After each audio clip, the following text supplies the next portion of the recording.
Hi friends, আশা করি তোমরা সবাই ভালো আছো। করবি লাইফস্টাইল থেকে বলছি, তোমাদের করবিজিও ভালো আছে। এই কদিন তোমাদের কাছে আসতে পারিনি। আজকে আমার সানার অপেক্ষা করছিলাম, আমার প্রিয় নাতনি সানা আজকে এসছে। তা ভাবলাম ওকে নিয়ে একটু ঘুরু ঘুরু করতে যাব। আমি একাই যাব, তার জন্য শাড়ি পরে রেডি হয়েছি। আর ওকে একটু ড্রেস পরিয়ে সাজুগুজু করে নেব। আমি একা আগে রেডি হলাম কেন, কারণ ও তো ছেলে মানুষ না, ওকে একটুখানি খাইয়ে দাইয়ে নিয়ে ওকে রেডি করছি। বুঝি সামনেই বসে আছে, অপেক্ষা করছে। শাড়ি পরা দেখলে ওর মাথা খারাপ হয়ে যায়। এই বুঝি মা কোথাও পালালো, ওর এই এক চিন্তা। সামনে এসে বসে আছে, আর ওকে ছেড়ে না যেতেও খুব খারাপ লাগে। সচরাচর আমি বেরোই না। তা আজকে একটু ঘুরু ঘুরু করতে যাই। ওখানে গিয়ে কি করলাম, কোথায় এসছি, মানে যে যাচ্ছি, সেটা তোমাদের সঙ্গে শেয়ার করব যতটুকু পারি, তোমাদেরকে দেখাবার চেষ্টা করব। তাহলে আর এই যে নাতনি আমার, বলে দাও হ্যালো। তা ওখানে টায়ার্ড আছে একটু, মুখ চোখ ওই জন্য এরকম হয়ে গেছে। সারাদিন খেলা করেছে, ঘুমায়নি। তা আমি ওকে বললাম যে সন্ধ্যাবেলায় তোমাকে নিয়ে একটু ঘুরতে যাব। তারপরে একটু সামান্য একটু ঘুমিয়েছে। আমার চা খাওয়া হয়ে গেছে, হাজব্যান্ডও অফিস থেকে এসছে, ওকেও খেতে দিয়ে দিয়েছি, হয়ে গেছে। তা আমি আর আমার নাতনি একটু বেউ বেউ করতে যাব। হ্যাঁ, তাই জন্য এখন আমি রেডি হয়ে গেছি, বলেই তো দিলাম আগে। ওখানে যাই, গিয়ে কি করছি না করছি তোমাদের সঙ্গে শেয়ার করব। এখনকার মতো টাটা।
আজকে ঘুরে টুরে আসার পর আমার মেয়ে, জানো তোমরা, অবশ্য তোমরা জানবেই বা কী করে, ও তো আর ব্লগ করে না।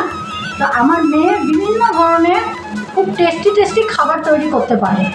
তা আজকে বললো, বাবা রাতে ভাত খেও না, আজকে তোমাদেরকে ছাতুর পরোটা, শুধু বাবাকে না আমাদেরকেও খাওয়াবে, ছাতুর পরোটা করে খাওয়াবে। তা ডিনার টাইম হয়ে গেছে অলরেডি। মেয়ে ঝপাঝপ গরম গরম এই যে ছাতুর পরোটা করে দিয়েছে, তার সঙ্গে একটুখানি ভাজি রয়েছে। এই ধরো ওই তোমার ওই পেঁয়াজ কলি দিয়ে, ফুলকপি আলু এসব দিয়ে ভাজি। আর ও বোঁদে খেতে খুব ভালোবাসে, যার জন্য মেয়ে তাড়াতাড়ি নিচে গিয়ে এই বোঁদে কিনে এনেছে। আর আমার সানাকে আমি খাওয়াচ্ছি, সানাকে তো পরোটা দেবো না, সানা ভাত খাচ্ছে, আমি ওকে খাইয়ে দিচ্ছি।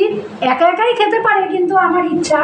এবার শোনো, আমার সানা কিছু কথা তোমাদের কাছে শেয়ার করবে, ওকে? শুনতে থাকো। বলো। হ্যাঁ, তুমি খাও, স্টার্ট করো। আজকে আমি ড্রাগন দাদুর পাশে শোবো। ড্রাগন দাদু আমার আমি হাত টিপে দেবো, পা টিপে দেবো, সব টিপে দেবো। তো কি কি বলো তোমাকে? আর মাথায় কি করতে বলে? মাথায় সুড়সুড়ি দেবো। ও আসলেই ওর দাদুর পাশে ঘুমায়, বুঝেছো? মায়ের পাশে না, দাদুর পাশে ও ঘুমায়। তা ওই দাদু একটু আগেই আর কি কথা বলছে, বলছে ওর দাদু জিজ্ঞাসা করছে এরপর আমার পাশে শুয়ে কি করবে। ও পরপর বলে দিল। তারপরে আমি বলছি এবার আমার ফ্রেন্ডদেরকে তুমি শেয়ার করো তো কথাটা। তারপরে যাই হোক, এখন এরা ডিনার করছে, পরে ভিডিওটা যখন এন্ড করবো তোমাদের কাছে আসবে। দেখো বন্ধুরা, আমিও ডিনারটা ভাবলাম সেরে নিই, কারণ যথেষ্ট রাত হয়েছে। আমিও আজকে ছাতুর পরোটা দিয়েই ডিনারটা সারছি। যাই হোক, ডিনারটা করে আজকে ডিনারটা দেখেই তোমাদের সঙ্গে ভিডিওটা আমি এন্ড করছি। লাইক, শেয়ার, সাবস্ক্রাইব অবশ্যই করবে। করবিধির এটা বলা সবসময় একটা অভ্যেস হয়ে গেছে, তাই বলছি। তোমরা ভালো থেকো, সুস্থ থেকো। Good night, sweet dream, tata.